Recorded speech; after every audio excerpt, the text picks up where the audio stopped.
ረሱል ሰለላሁ ዐለይሂ ወሰለም ስለ አኺራ ሲናገሩ ትላለች። ይሄን ሐዲስ የዘገበችው ሴት ዘጋቢ ናት። ሴቶች ከኋላ ነው ያሉት፣ ወንዶች ከፊት ነው ያሉት። ዛሬ እነ ዑመር እነ ኻሊድ እያልን የምናወራላቸው ታላላቅ ሷሃባዎች ልክ ረሱል ሰለላሁ ዐለይሂ ወሰለም ስለ አኺራ ማውራት ሲጀምሩ ሴቷ ምን ትላለች? የወንዶቹ ለቅሶ ወሬውን አላሰማናል አለች። ዛሬ ግን ለአላህ ማልቀስ ነውር ተደርጎ ታይቶ ሴቷም ፊልም ስታይ ታለቅሳለች። ሙሰልሰል ማለት እንባዋ ረጥቦ ከጉንጯ አልፎ ሶፋው ላይ አታፍርም። ደግሞ እግሯን ሶፋ ላይ አርጋ እናቷ እዛ ገብታ እንጀራ ትጋግራለች። በዚህ እድሜዋ እናቷ የጋገረችውን እንጀራ ትበላለች። እሷ ፊልም እያየች ማለት በደል ነው አይደለም? ምን ዘመናዊነት ነው እንዴ? እናትን አለመርዳት አባት ላይ ማፋጠጥ ዘመናዊነት ነው? ይሄ ፋርነት ነው፣ ቂልነት ነው። ቶ አይደለም አለመርዳት በአፍህ እንኳን በል ተብለሃል። ጌታዬ ሆይ እዘንላቸው እኔም በልጅነቴ አዝነው ተንከባክበው እንዳሳደጉ። ዛሬ አንተ ጂንስ መልበስ ከአባት ጋር መታየት ይደብራል። እቺ በሽታ አለች የለች? አርፋዘርን ሊያዩት ነው ፍሬንዶች ይባላል። አቁም እኮ እነዚህ ፍሬንዶች ምትላቸው ትናንት ማንንም ሳያቀ መሄድ ሳትችል ዳዴ እያልክ የእናትህን ቀሚስ ነው ስትይዝ የነበረው እንዳትወድቅ ማለት ነው። አባትህ ሊገርፍ ሲል እናትህ ቀሚስ ውስጥ ነበር የምትገባው። ፖፖ የሚባልም አልነበረም። እናትህ ሳትጸየፍ እግሯን እንደዚህ አርጋ እግሯ ላይ ታራባት ትሸናባት ነበር። ዛሬ ከማዘር ጋር መታየት ከበደ። አንተ ፍሪዝ ለምታደርገው ጸጉር እሷ ተሸክማ በመጣችው ውሃ አንተ ሰፈር ውስጥ ስትደፋ አታፍርም? ምን የሌለ ታሪክ ነው ማውራው? ሰፈር በር ላይ ቁጭ ብሎ ቫዝሊንና ጄል እየተቀባ እናቱ ውሃ ጠፍቶ ሰፈር ውስጥ ሩቅ ሰፈር ሄዳ ውሃ በጀርባ በልጅነቱ እሱ ነበር ጀርባዋ ላይ ሲሸና የነበረው። ይሄ ሙስሊሞች ስራ ነው አይደለም? ከዛ ያራዳ ልጅ ይባላል። ውይ አንተም ብሎ አራዳ ሻምፒዮንስ ሊግ ቤት አምሽቻለሁ እና ምን ይጠበስ? በልጅነት እንቅልፍ የነሳት ላይ በቃ ከሌሊቱ 8 ሰዓት መጥተንኳኳን አጣጣም። አንቺ አትሰሚም እንዴ? ስንት ጊዜ ነው ያንኳኳሁት ይላል። እናቱም ማለት ነው እየለም አለ ብረት ሲያነሳ ምናምን 100 ኪሎ መግፋት አይከብደውም ጡንቺስ እንደዚህ ይላል።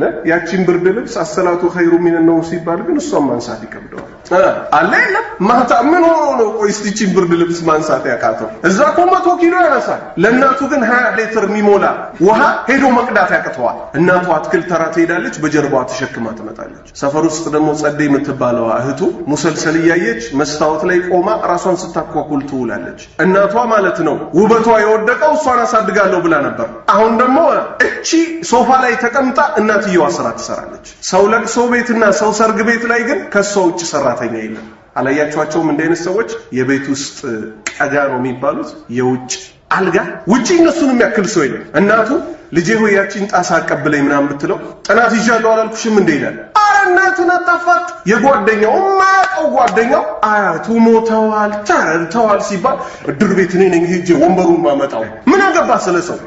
የለም ይሄ ውጪ ምናምን ጎበዝ ለመባል ሴቷ ምናምን በሄደችበት ከዛ ምን ይባልላታል? አቤት እሷን ያገኘ ይባልላታል። እንዲህ ይባልላት አይደል የፈለገችው ተብሎልሻል። ለቤተሰቦችሽ ጥሩ ሁኚ፣ አባትና እናትሽን አክብሪ፣ ክብርሽ ናቸው፣ አትፈሪባቸው። ልክ አባትሽ ቢሞት የቲም ነው የምትባየው። የሚከብድ ስም ማለት። እናት ለምን ትሙት ትሂድ አጎንብሳ ቅማል ትገላለች በጨለማ ዳብሳ። ዛሬ ደግሞ ፍሬንዶቼ ምናምን የምትላቸው ጠቅላላ ነገ አንድ ችግር ቢደርስባ አይደርሱልህም። በልጅነት የጠረገችልህ ላይ በቃት ያንተን ቅሰል ችግር ቢያጋጥምህ ከሷ ውጭ ዞር ብሎ የሚደርስልህ አትርሳው። ለምን ትረሳዋለህ? አንዳንድ ደግሞ ልክ የሆነች ትንሽ እንግሊዝኛ ሲችሉ ካምፓስ ገብተው ሲወጡ አግባ ውለድ ሲባል እኔ ባደግኩበት ሁኔታ ልጆቼ እንዲያድጉ አልፈልግም። ኧረ እባክህ ምን ሆነና ነው አንተ? ምን አደረጉ ቤተሰቦች? በቻሉት ባቅማቸው አሳድገዋል። አመስገን። ሰው ያለውን ነው የሚሰጠው። ሰጡ።